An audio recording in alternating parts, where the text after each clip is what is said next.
terrifying storm, a rising flood, and one helpless baby deer struggling to survive.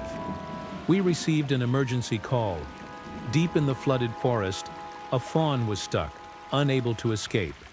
The rushing waters were getting stronger by the minute. Without wasting time, we geared up. But the journey ahead was dangerous. The current was strong, and every second counted.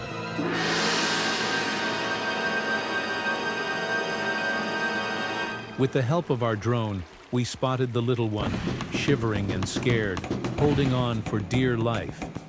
The water was deeper than we expected, pushing against us with force. But turning back was not an option. Finally, after what felt like forever, we reached the baby deer. It was weak but alive. And now, it was time to bring it home. Moments like this remind us, every life is worth saving. If we don't help, who will? Would you have risked the flood to save this life? Let us know in the comments.